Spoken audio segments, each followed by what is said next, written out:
Fellow Toastmasters, Mr. Toastmaster, and honored guests. Today I'm speaking about the power of commitment. A very good friend of mine called me on Monday, shortly before Gil did, and posed me this question. She said, I've just been watching Sex and the City for the last 4 hours. First, don't ever let me do that again. And second, what am I doing with my life? You see, Sex and the City, for those of you who aren't aware, is this story about these women who live this fabulous life in New York. They have rich-paying jobs, they drink martinis all day, rich men follow them around and throw money at their feet. Everything's perfect. They don't commit to anything, but they get everything they want. And the reason I told Mansa that you should never, ever, ever, ever watch this show again is because it gives you the message that it's okay not to commit. There's an old saying that when as a child, you do as a child does. But as you reach an elder age, as a man, you should do the things that a man does. There comes a time in everyone's life that you need to commit to something.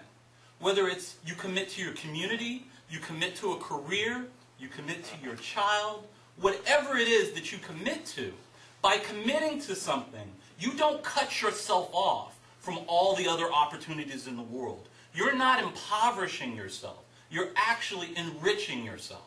If you live your entire life as if you were 19 years old, you will reach 36 years of age, like my friend Mansa, or perhaps even 58 years of age, like an uncle of mine, and you will find your life strangely empty and bereft.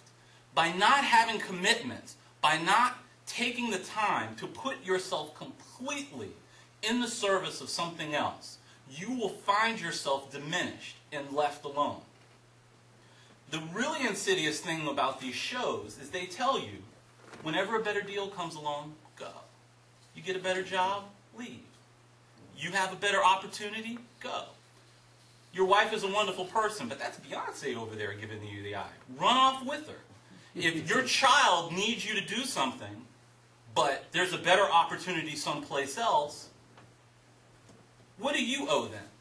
When I was born, my parents were in college, and my dad dropped out of school for a year and worked as an orderly in a hospital. An orderly, cleaning bedpans from midnight to 8 in order to take care of me while my mother continued to go to school. They weren't planning to get married, though they did.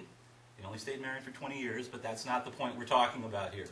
But the simple fact of the matter is, he made a commitment, she made a commitment, and I wouldn't be here if that commitment hadn't been made.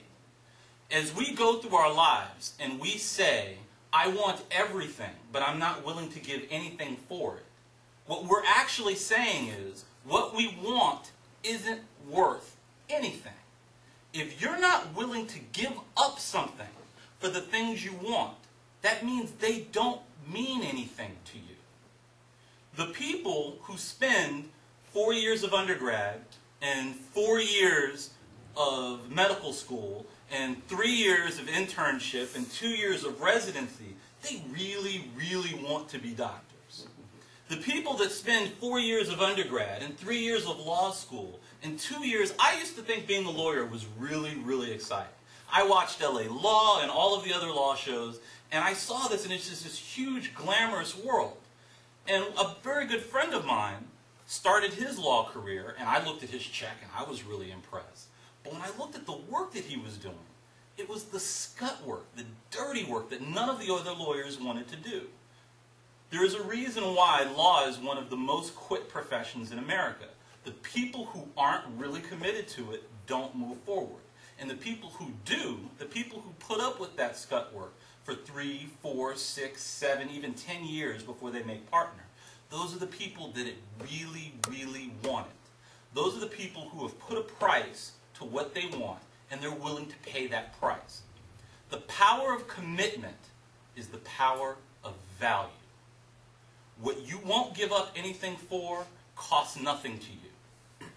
There's a saying that if you ask a man what he will risk his life for, you know what has value to him.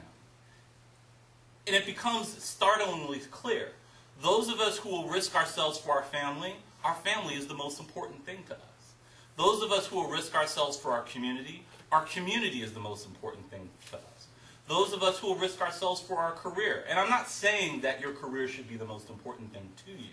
I am saying that people who will sit there and say, I'm not going to go to this party. I'm not going to buy this new car. I'm not going to have this flat screen TV. Instead, I'm going to make the sacrifices necessary in order to make what I want possible. Those people are people who know what value things have to them. Those people are people who know where they stand in the world. Those of us who aren't willing to do those things, who aren't willing to pay those prices, we don't know those things. And as we move into our adulthood, and we're walking around and we just don't know what the people around us are worth to us. We don't know what our mates are worth to us. We don't know where our jobs are worth to us. Is it any question why we find our lives empty and bereft? We're surrounded by things that have no value. So what I mean to say today is the power of commitment. What commitment gives you is it gives you your life. Commitment doesn't take things away from you. Commitment gives you things. The person that sits there and says, I'm willing to marry this woman, not just because she's the best I can get right now, but because she means more to me than any other woman in the world, that man is a lucky man.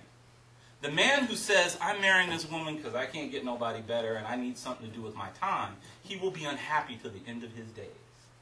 The person that works a job just because they're getting a check and they'll let them come to work every day and goof off on the internet, that person will be unhappy with that job. They will be empty. There's nothing there for them. The person who goes there every day and gives of themselves without question. I know I've seen it. I'm sure most of you've seen it. There's always a kindergarten teacher, a security guard at a church that seems blissful to come to work every day. And you're wondering, where'd you get that? I want some of that. The thing is they value what they have. They are committed to what they have. They've cut themselves off. Commit, committare, it's from the Latin. It means to cut oneself off from other things.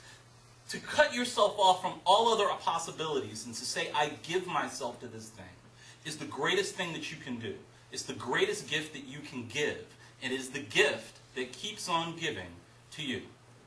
Madam, Mr. Toastmaster.